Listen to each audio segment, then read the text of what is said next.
Rewards points. Add it to your tank at your next fill-up. Stop by O'Reilly Auto Parts or shop online at O'ReillyAuto.com. O'Reilly Auto Parts. A Better Life with Dr. Sanjay Gupta. I don't know about you, but my social media feeds are flooded with lotions and potions and gadgets, all promising to unlock different components of longevity.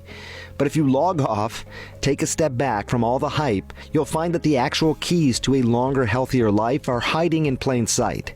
There are 4 of them. Number 1, nutrition. The Mediterranean diet really is the gold standard. Number 2, exercise. You should be getting 150 minutes of moderate intensity exercise or 75 minutes of vigorous intensity exercise every week, plus strength training and stretching. Number 3, sleep. Sleep is when your body and your brain repair themselves. You should be getting 7 to 9 hours a night. And finally, number 4 often gets forgotten. Socialization. It's not a bonus. It's a necessity for a healthy life. Finding a sense of community, purpose, and belonging. I'm Dr. Sanjay Gupta, helping you live a better life.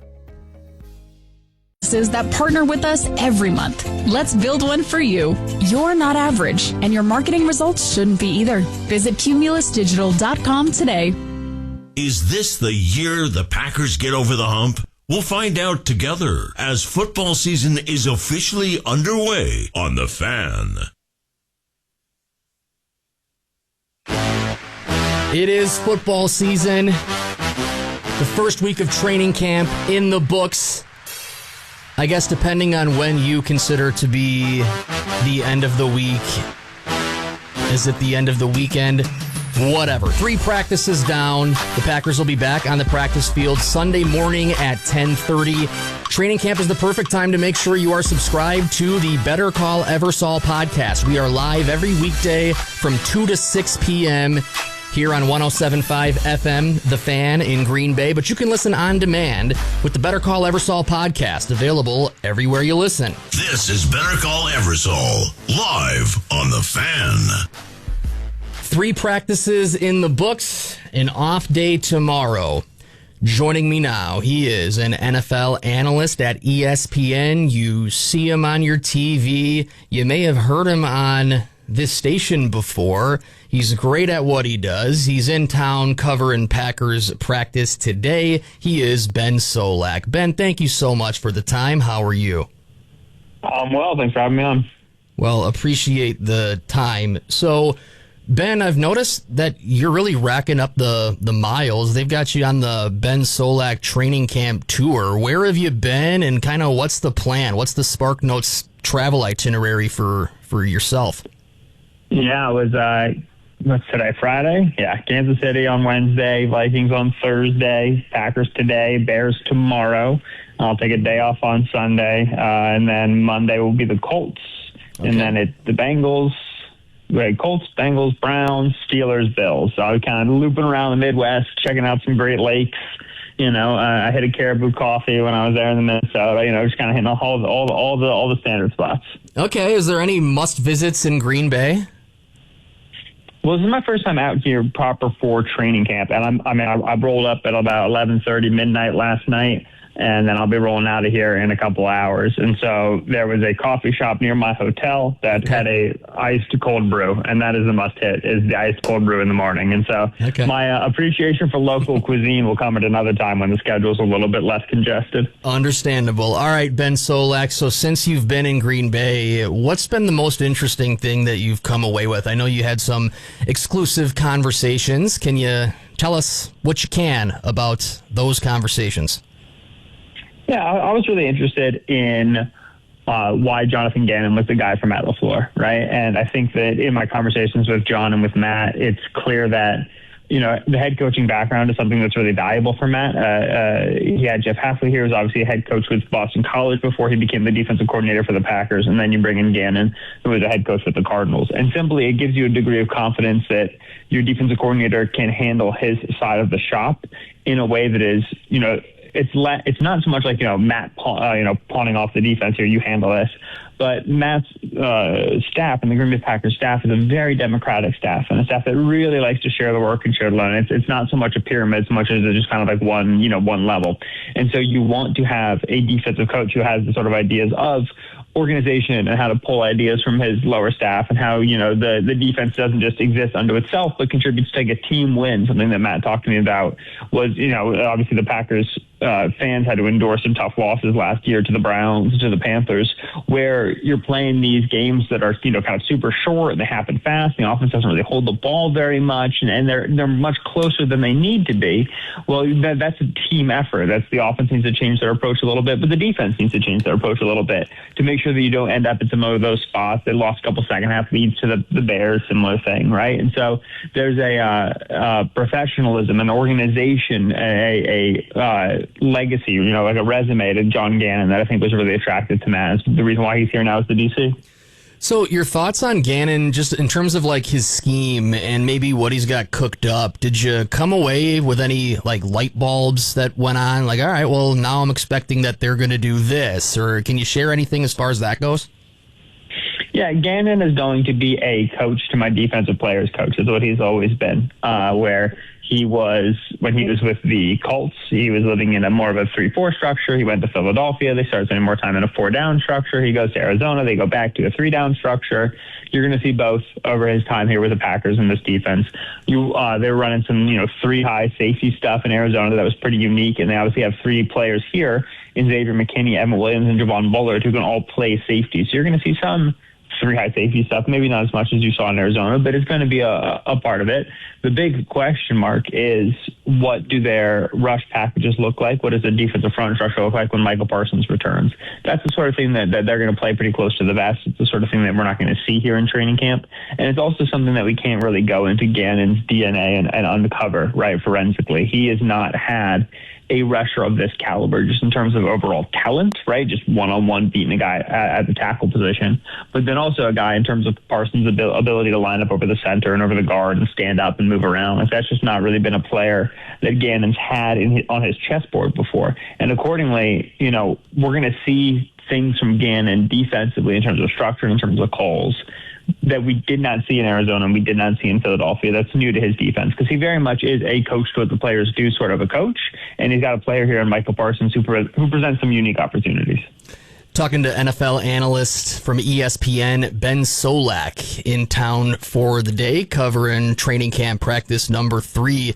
So in your conversations with Coach LaFleur, I know you said your big question was why Jonathan Gannon was the choice to be the defensive coordinator. But in your conversations with LaFleur, how deep did you get into the offense, or at all? Because it's been a theme this offseason. Back at the owners' meetings, he told the beat reporters that they really wanted to kind of tear it down and build it back up. Like the foundation that he brought here when he became head coach in 2019, they wanted to get back to square one. How deep did you go on the offensive side with Coach LaFleur? Yeah, I think that the studs tear down into rebuild is the sort of process that just happens for any coach who's been at one spot for a while, kind of independent of how the last season went. You kind of always want to be refurbishing and refreshing, but when you've been in a building for a long time, you've worked with one quarterback for a long time. Obviously, Adam Stenavich has been here for a while. Luke Getsy's been here for a while. It's really easy to kind of just keep trotting along the same path mindlessly. And so you want to make sure that you kind of force yourself as a staff to, let's check our assumptions. Let's check the stuff we take for granted, make sure we still like all of this stuff. A lot of what the Packers, run, a lot of the Packers just base offense is good stuff that's going to remain. We're not going to see a Packers 2026 offense that looks dramatically different in terms of the plays that get called, the players who get touches, than what we've seen in the past. I do think that operationally you can see some stuff change, right? Where you've heard LaFleur talk about wanting to get in and out of the huddle a little bit faster and be able to use tempo a little bit more. And so I think that there is a desire to just have more plays per game, more possessions per game, or at the very least an ability to live that way and do things that way. And so when you tear things back down to the studs, you can ask the question, okay, how can we shorten our verbiage? How can we make our play calls a little quicker so that we actually can get up to the line a little bit faster? So to me, if there's going to be a big change in the offense, it'd be something in that neighborhood, but that's not necessarily something that's going to be visible on a Sunday. We're like, oh, we're going to give Luke Musgrave 15 touches a game. Like, that's not the sort of thing that's happening in Green Bay right now. Mm-hmm. So, Ben, at practice earlier, you asked me kind of a big picture question, but you asked me how I feel about the Packers this season. I'm just going to flip it on you now. Big picture. How do you feel about the Packers entering this season? It definitely feels like they are in a little bit of a transition period, right? Where, all right, we're going to have two new starters on the offensive line, Jordan Morgan, Anthony Belton, and we're going to see if our early round pick investments here can actually hold us down for us and get me starters for multiple years on these rookie contracts, because it'll allow us to change X, Y, and Z. We know we need to be more along the defensive line than we were last season, but we also don't know how much Micah we're going to get this season, how good he's going to be. So we'll extend Devontae Wyatt. He's a good player. We'll add Javon Hargrave, a little veteran free agent, but we're not going to get over our skis here. Even the cornerback 2 battle between, Valentine and St. Just and Brandon Cisse, right? It's not, we need to trade for a guy tomorrow to kind of push us over the edge and make us a Super Bowl team, the way the Micah Parsons trade was at this time last year. So they feel a little bit like a team that knows that they might need a year's worth of reload, right? And kind of shed some cap and to get a little bit cheaper and play some younger players and kind of enter a little bit of a new phase. But they're also, you could have said something very similar about the Seahawks last year. Oh, we just traded away DK Metcalf. We're going to bring in Sam Darnold to kind of just hold this job down while we evaluate the roster and we see what we are. And then all of a sudden they're hoisting Lombardi. And so it feels better in August to be like, wow, we just traded for Michael Parsons. We're going all in. And then it does in this August to be like, oh my gosh, who is playing defensive tackle for this team? You feel a little bit worse. But that's July and August stuff, right? When we get down to brass tacks, down to football, Matt LaFleur is a pretty good head coach, Jordan Love's a pretty good quarterback. That's going to give you a chance to win a lot of games. You need some of the young players to break your way, and that's something we'll only discover, throughout September and into October and November.